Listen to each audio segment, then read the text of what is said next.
Welcome to the Real Estate Investing Club. This is the place everyday real estate investors gather to share their best stories, biggest insights, and favorite tactics to grow a portfolio of cash-flowing properties in today's market. Here's your host, Gabe Peterson.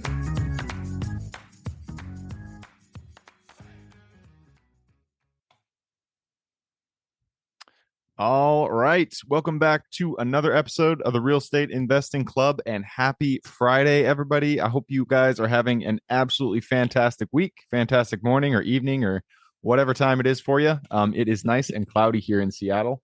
It is, we're getting into the end of June, so we should be getting into the sun soon. But we got clouds, so I hope you guys have sun where you are. It is a good day because we got Ruben Izgelov with us from We Lend LLC. They do bridge lending. They have a fund that they lend against 1 to 4 unit multifamily properties. They also do investments themselves. So this will be an interesting episode to go into the lending side of the business. Ruben, thanks for hopping on the show. Gabe, thanks so much for having me. And you're right. We wear many, many hats, and I'm happy you got my last name right. It's a hard one. I did have to ask before the podcast, so I had a little bit of a cheat there. You did good. I told you before we got on here, we always like starting with stories and hearing kind of how people got to where they are. It sounds like you have a family business, so why don't you take us to the beginning of your experience and your story in real estate, and tell us how'd you get started? Yeah, happy to. So, my family and I, we immigrated to the U.S. From Turkmenistan in 1994. Oh, wow. I was only 6 years old. I'm 36 now. I look like I'm 56 though, but it's the salt and pepper that makes me look so good. But nevertheless, I was only 6 years old. We immigrated to the U.S. with very little to our name, living in a 1-bedroom apartment, 1 bathroom with sometimes up to 15 people. So very, very humble beginnings. Went to the public school system, which I guess served me well to some degree. But I had my, you could say, start in real estate right around 13 or 14 years old. One of my cousins who arrived from Israel actually started buying real estate. So he was door knocking out in Queens, New York, going from one door to the other, and trying to convince people to sell their house, whether it's on the market or off market. And one day he just had this genius idea. He said, you know what, Ruben, you're 13, 14 years old. If you knock on a door, 90% of the time they'll probably open. And he was 100% right. We had a much, much higher door open ratio with me knocking on the door than him being at 30, 40 years old at the time, knocking on the door. So, I had the taste of real estate right around that time. I was able to see what it was like literally from boots on the ground, right? At 13 years old, knocking on doors in some of the, you could say, quote unquote, best parts of Queens, New York. At that time, I think it was Jackson Heights and Elmhurst that we were knocking on doors in. I'm not sure if any of your listeners are from there, but they would know it was in the best of times in the, I would say, early 2000s. But nevertheless, saw how what it's like to be in real estate, the type of money that could be made in real estate, and really never looked back since. I mean, around 18 years old, my brother started buying real estate out in Florida, buying plots of land and developing single unit houses. But fast forward a little bit, I was still in school, doing whatever I can. And luckily for me, I decided to drop out of high school, thinking it was the best decision of my life. For some people, it is. For me, it wasn't. I went into the world of business, thinking I'm going to do amazing. And I did. At some point, I did really, really well. And, the 2008 market, 2007 crash came, right? The great financial crisis, you can say, recession. And my father sat me down, who we lost about 3 years ago. And he said, Ruben, you're only, I think at that time I was like 18 years old. He said, it's great. I'm here for you. I'm going to pay the rent. You have nothing to worry about. But what if this happens to you when you are, a father, a husband with 3 or 4 kids, and you have nowhere to turn? You're doing well, you're doing amazing, and then boom, kapoots, everything is gone.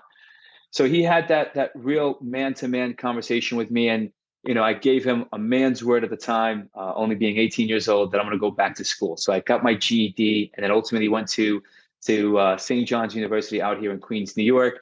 Got my undergrad, graduated top of my class, and ultimately went to law school. Graduated top of my class in law school as well. Always thinking school was not for me. Turns out it was the complete opposite. I thrived in school. Sometimes kind of wish I can go back to some degree. Maybe one day we'll start teaching classes. But nevertheless, while I am an attorney, I am admitted. I did take the bar, passed it on the first try. Thank God. I did not want to take it ever again.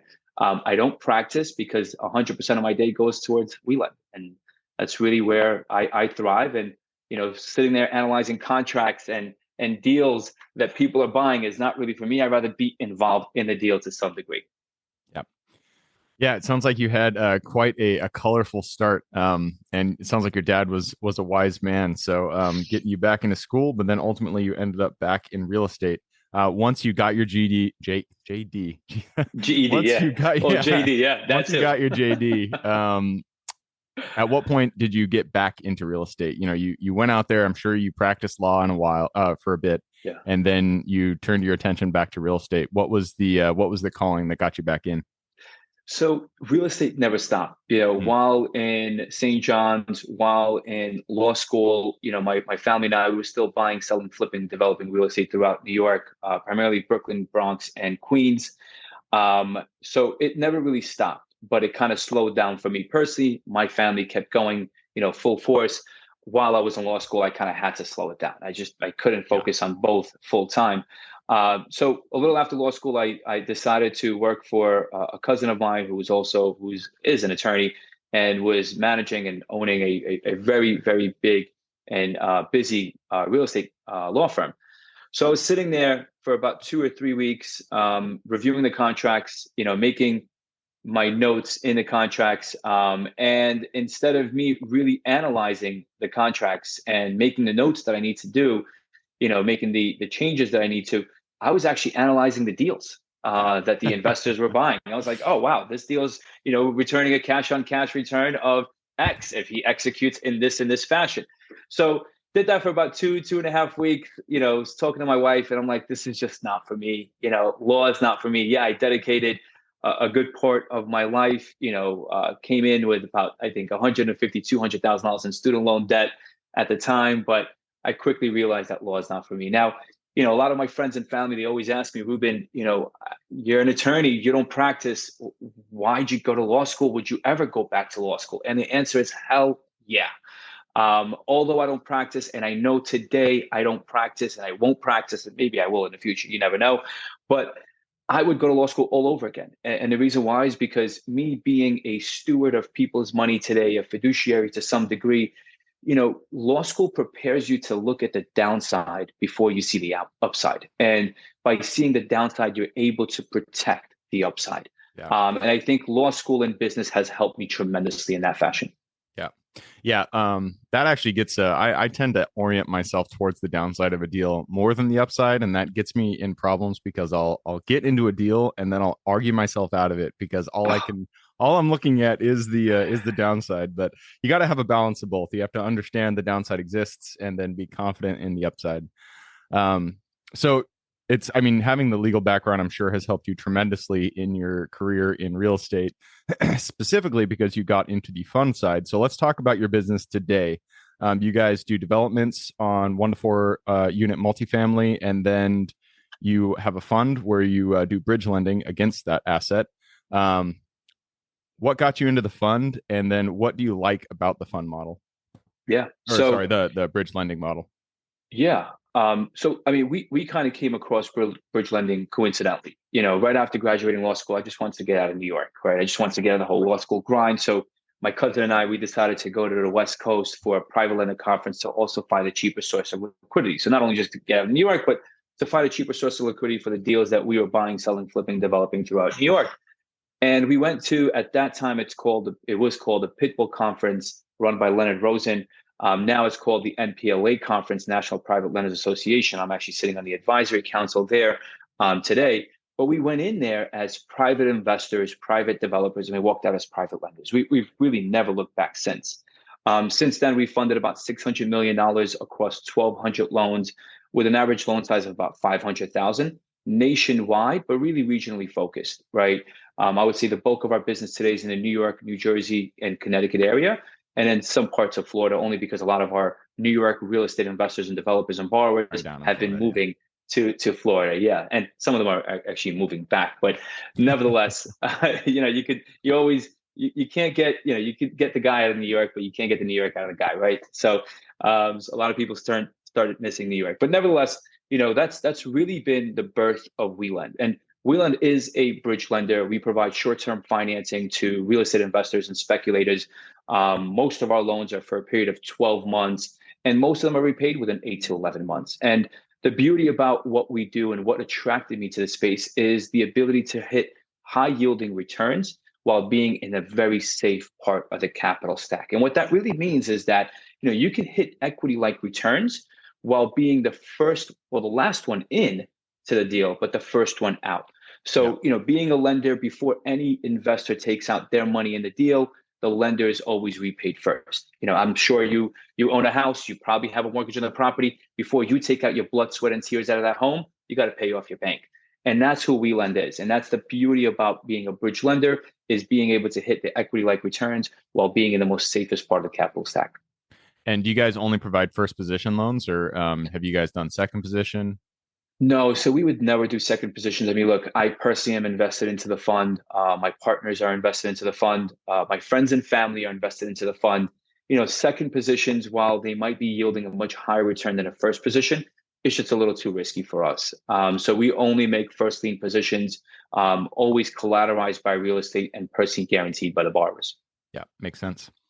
So put on a hat of somebody who has no experience investing in a fund that does bridge lending, or I guess somebody who has capital that they want to deploy and start their own fund. What are kind of the pitfalls of putting your money out there in deals, and what are the things that you kind of you generally see go wrong on deals?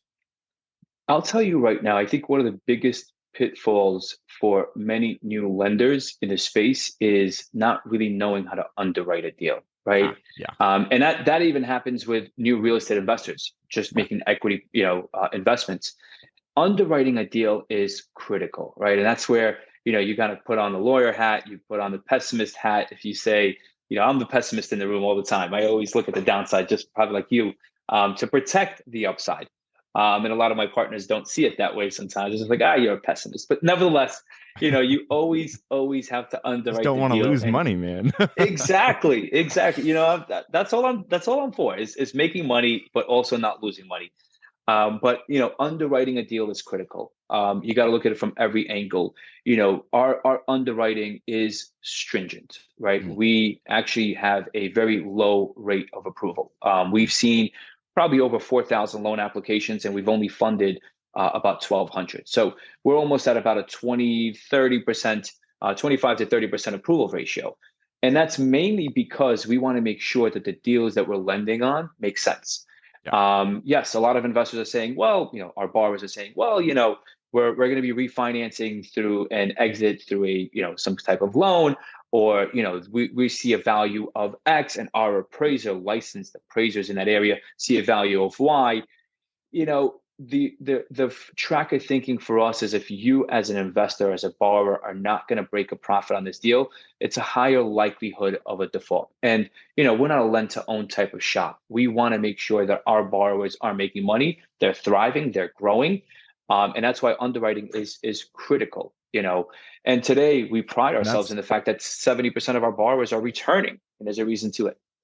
Yeah, and that's actually that's why I feel your lender is one of your biggest partners in a deal, because if they're not lending on your deal, if they're telling you that your deal isn't good enough to lend on, that is something that you should be listening to, because they have your best interests. Their interests are aligned with your own. They want to see you win. They want to see you make money, because that means that they make money and they don't have to go through the process of taking the property back, figuring out how to dispose of it. So your lenders really should be and are your allies in the deal, which totally. I'm sure you take that same perspective. Awesome. So why 1 to 4? You mentioned underwriting is the absolute backbone of lending. You have to understand your underwriting. So it goes to kind of makes sense that you would focus on a specific asset class so you know how to underwrite them. You guys chose right. 1 to 4 unit. Why did you choose that? So we have, most of our asset classes today is 1 to 4 multifamily and mixed use properties. And even on the mixed use properties, we want to see at least 50% residential versus commercial. And the track of thinking for us, well, it's a twofold. 1 to 4 is where we really started lending against. And the reason why is because that's where our background was, right? Most of what we were buying, selling, flipping, developing was 1 to 4 units throughout the New York area. So that's the asset that we knew better than any other lender, right? And it helped us really grow very quickly with very, very low default rates and, zero principal loss. But nevertheless, we also do provide financing on multifamily and mixed use. And the reason why we like the residential component and we're residentially focused is because people always need a roof over their head, right? For us, capital preservation is critical. While we like to get rich, we also want to stay rich, right? So, capital preservation is crucial for us. And we feel that, in residential spaces, it doesn't experience the same market volatility as the commercial spaces, the retail spaces, and so on. And that's why we stay focused on the residential space. Have you guys ever considered lending on something like a mobile home park, which is, pseudo residential? It is something that we've been looking into. We are raising more liquidity now. So right now, one of the things that we're doing is a lot of the money that we're raising is from friends and family, right? So that's been going great, but it's a lot of work, right? It's a lot of whining and dining. It's great to have an investor write you a check for $250,000 to $500,000. But that also kind of limits you because now you have at times liquidity constraints, right? So what do we do in a situation like that? Or what is our focus today is to raise more institutional capital. So right now we did retain a broker dealer to help us raise $100 million from institutional investors, a single check writer, so that we can actually continue growing our lending platform. Thank God things are moving in the right direction. We have a few groups that we're having advanced conversations with today. So hopefully by the end of the year, we'll have a completely different conversation. And, one of the focuses there is to expand on our asset classes that we focus on. So we're probably going to be going more into the commercial side of things, development side. So not only is it going to enable us to expand on our loan programs and asset classes, but also bring down the cost of capital to our borrowers, which will enable us to scale. Nice. So we are running down the time, but before we move over to the quick question round, I wanted to ask you, before we got on the podcast, you mentioned that it is a misnomer that you need a lot of personal capital to start a lending business, to start a fund. If someone wanted to start a fund from the get-go, how would they do it?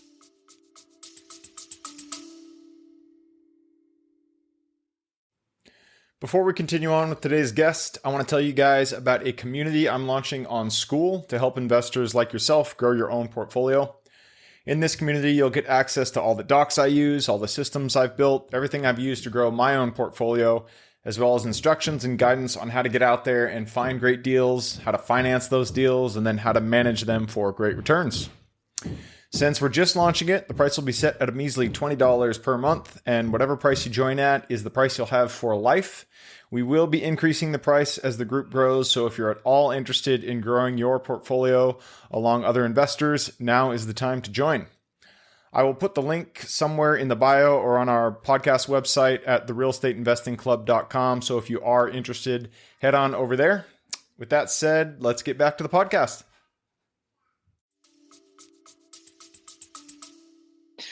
So one, I would definitely suggest to speak to an SEC attorney. There's a few groups out there that we've dealt with. One is the current head of the NPLA conference, John Hornick. He's based out of New Jersey. Great guy, great SEC attorney, knows the private lending space like the back of his hand. I would also recommend to speak to Kevin Kim at Gerasi Law Firm. And again, by the way, this is no way me trying to advertise them. This is who I use, right? Yeah. And just kind of giving some piece of advice to the people that want to get into the space. Gerasi Law Firm, they're based out of California. Great group of guys. They've helped us tremendously. So I would say first, find the right attorney to kind of give you the guidance that you need. But also, as far as liquidity, it's a misconception. People think that you need an endless amount of cash and liquidity to lend. Now, of course, that would definitely be helpful. Don't get me wrong. But if you have some money that you can personally invest to show your alignment with your future investors, well, then that's really a good start, because now you can go out and raise money from friends and family. You would be surprised as to how rich some of your friends are. You wouldn't even know until you have that conversation about potentially investing. You would think that they want to write you a check for 50,000. Meanwhile, they're writing you a check for 500,000. You're like, wait a second, you had all this money all this time, and I had no idea. So, you won't know until you try, until you actually put, your work out there. And that's exactly what we've done. And we've been super successful in raising from friends and family. And that's why, again, you don't need that much liquidity. Nice. Yeah, that's so many people come on here and they mention if you want to raise capital for whatever you want to do.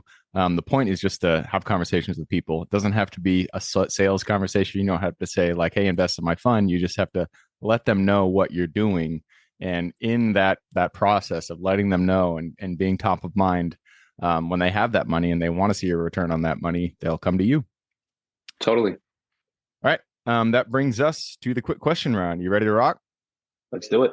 Let's do it. Starts with education. Could be any form, could be movies, books, whatever. Just give me 2 recommendations, one for general life wisdom and then one for real estate. So one thing that I've learned is, having spiritual leaders. After my father passed away about 3 years ago, I started becoming a little bit more involved with my religion. I am Jewish. And, having a good spiritual leader, you would be surprised as to how much knowledge and intellect you can gain from having them in your corner. So I would say, find a good spiritual leader. No doubt about it. I have a few of them and I'm super grateful.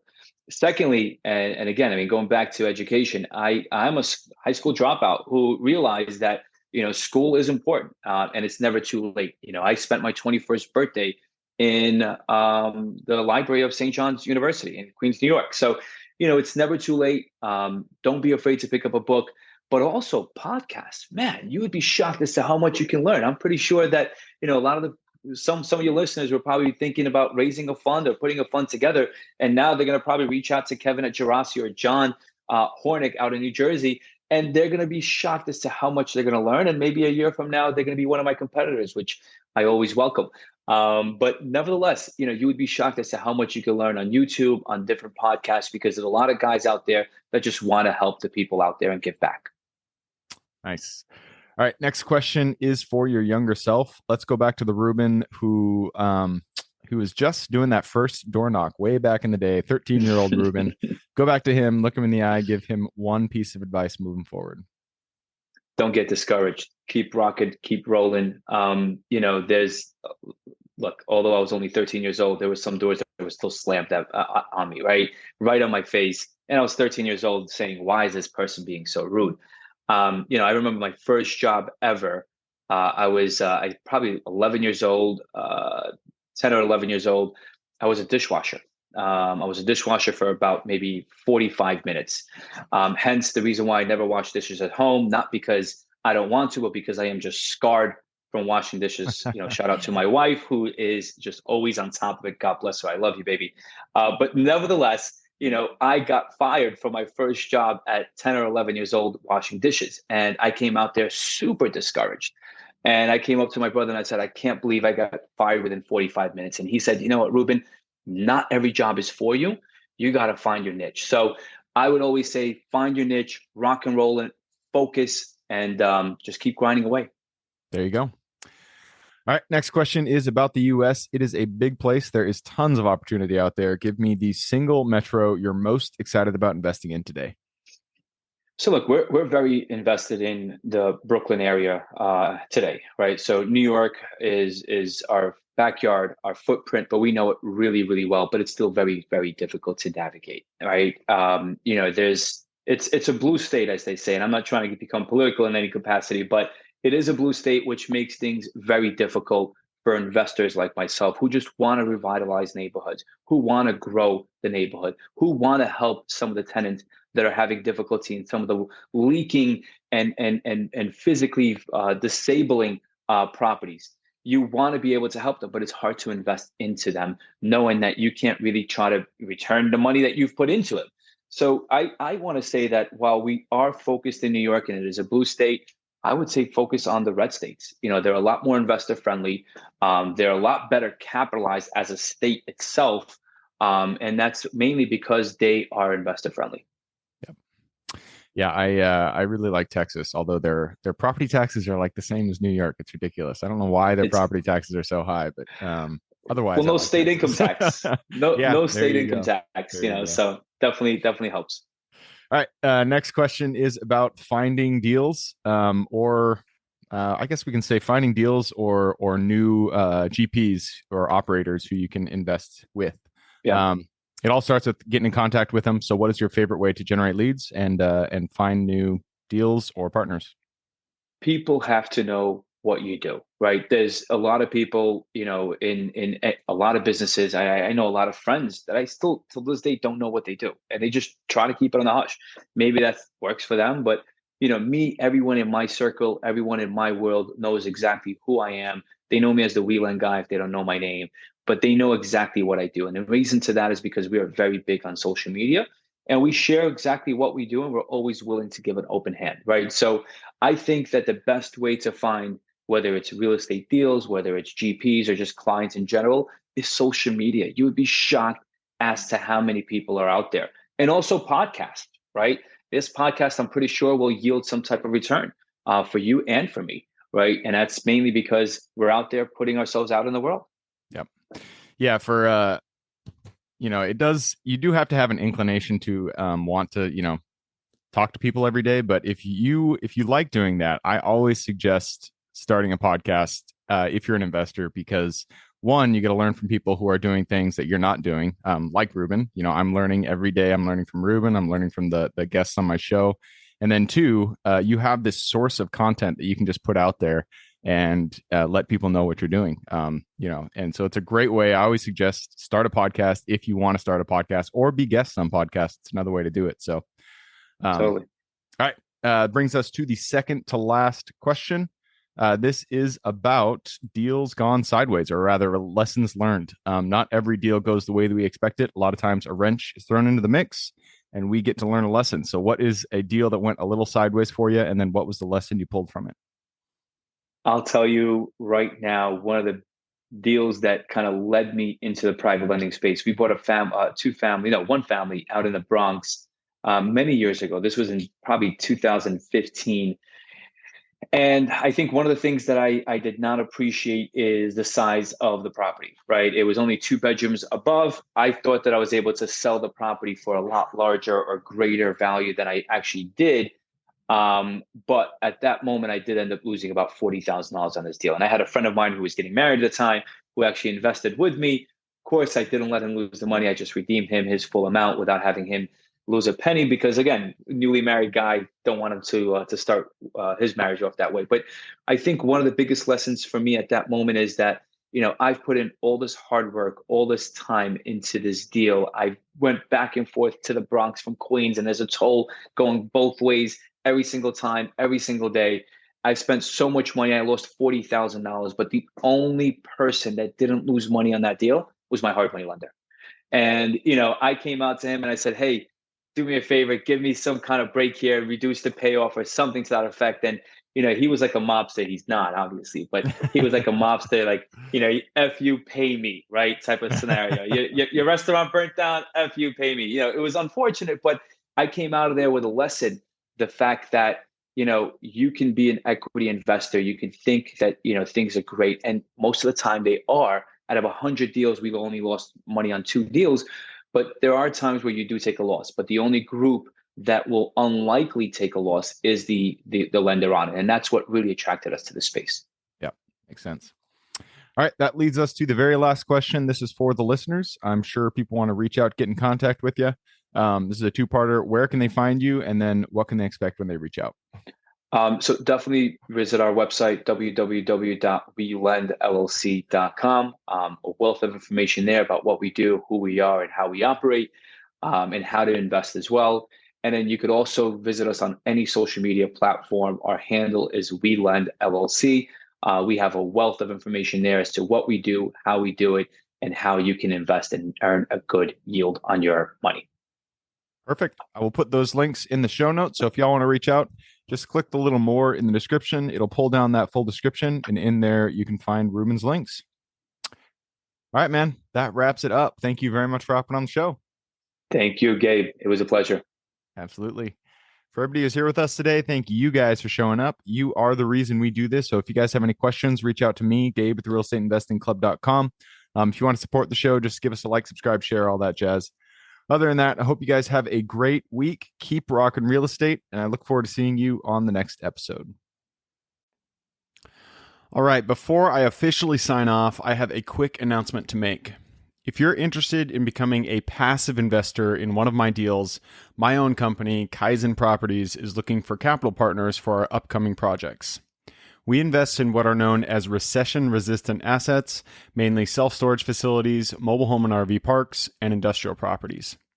If you're interested in investing and would like to learn a little bit more about my company, our investing criteria, and some of the previous projects we've done, go to the Real Estate Investing Club podcast at therealestateinvestingclub.com and scroll all the way down to the bottom of the page. Click on the Invest With Us button. That'll pop up the investor form. Fill that out, and we will reach back out to you as soon as we can.